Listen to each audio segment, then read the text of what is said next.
Here is my investigation update for Monday, June 16th, 2026. Today I am walking through Mokotów, a quiet residential district in the south of Warsaw. Clean pavements, old trees, orderly streets. And while we take this walk together, I want us to think about something. Because what I am about to show you happened thousands of kilometers from here. But it affects every single person watching this, wherever you are in the world. Before we begin, thank you. Thank you for watching. Thank you for subscribing. Thank you for sending this channel to people who need to see it. And don't forget to hit that hype button, or the like button, or whatever that thing is. It tells me you are here and I appreciate it. Alright, let's follow the money all the way to the top. Let's trace it. Now, let's begin. Every evening, you turn on the news in Nigeria and you are fed the exact same narrative. You hear about farmer-herder clashes in the Middle Belt. You hear about banditry in the Northwest. You see footage of destroyed villages, kidnapped citizens, and thousands of people fleeing their ancestral homes in places like Zamfara, Plateau, and Nasarawa. The media tells you this is an ethnic crisis. They tell you it is a religious conflict. They tell you it is poor cattle rearers fighting poor farmers for grass and water. But I want you to look at something they are hiding from you. Take a map of the terror attacks over the last 5 years. Look at the exact coordinates of the most violently depopulated villages. Now, take a geological map from the Nigerian Mining Cadastre Office. Look at the exact coordinates of the nation's richest, newly discovered deposits of gold, lithium, and uranium. Lay the two maps on top of each other. The overlap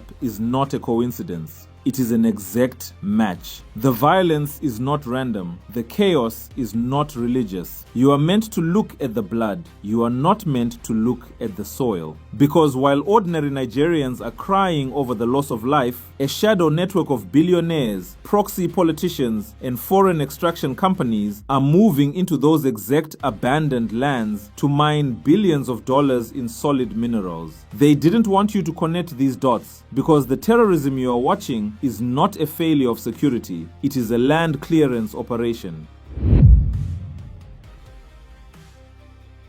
To understand how this trick works, you have to understand the law.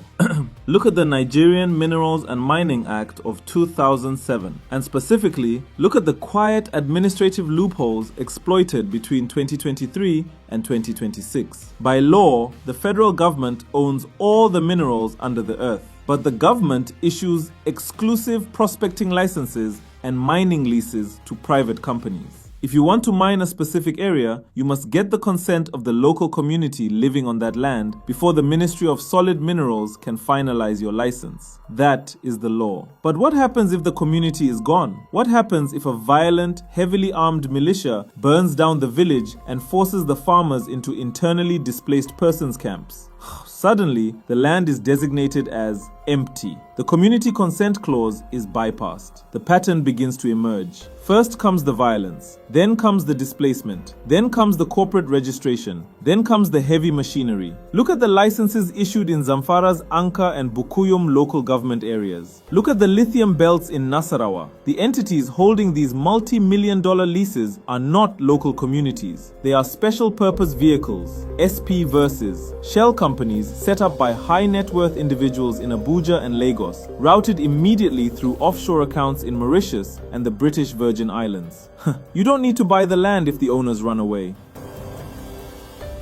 The chaos is functional. The bandits are not the masterminds, they are the foot soldiers for a corporate takeover.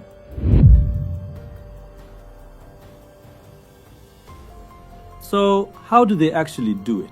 Let me explain the exact tactics used by this syndicate, the people we call the mineral barons. These are former governors, retired military generals, and politically exposed commodity traders. They operate in the shadows, but their footprints are everywhere. Step 1. Sponsor the instability. Weapons are funneled to local syndicates. The media calls them unknown gunmen, but their targets are highly specific. They attack the areas sitting on top of verified geological wealth. Step 2. Quarantine the zone. Once the locals are displaced, the area is declared a red zone. The Nigerian police force won't go there. The military sets up checkpoints miles away, citing strategic caution. Step 3. Extraction. With the public locked out and the press terrified to enter, the real operators arrive. Look closely at what happens next. Foreign extraction crews, often flown in from China or Eastern Europe, arrive on the sites. They do not travel with the Nigerian military. They are escorted by heavily armed, unregistered private paramilitary contractors. In the exact same forests where the government claims it is too dangerous to send soldiers to rescue kidnapped children, private mining companies are running 24-hour industrial extraction operations. They use massive excavators. They use industrial water pumps. Think about that. Bandits in the forest supposedly cannot be found. Yet a 50-ton excavator is operating in the exact same forest, running on thousands of liters of diesel every single week. How does the diesel get there? Who supplies the heavy machinery? The state is not absent. The state has been privatized. You cannot hide thousands of tons of lithium ore in your pocket. You cannot sneak industrial quantities of raw gold onto a commercial flight.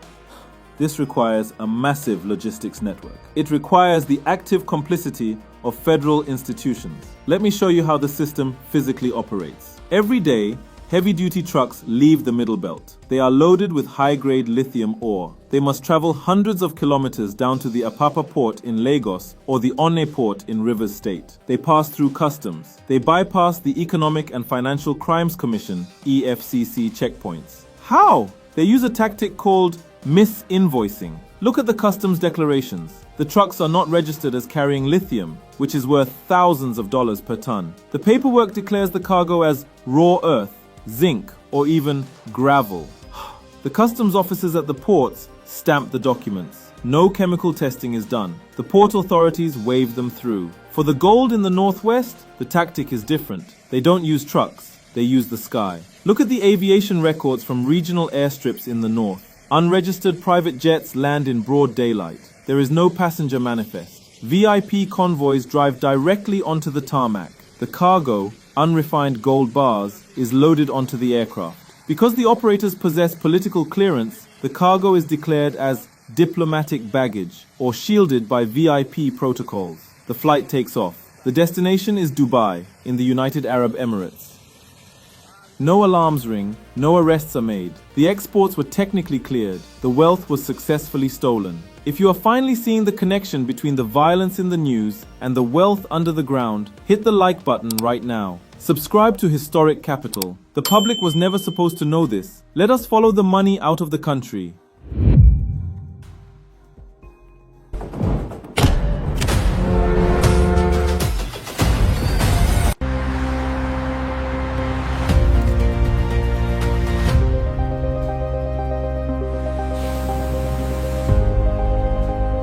This is where the operation becomes a global mechanism.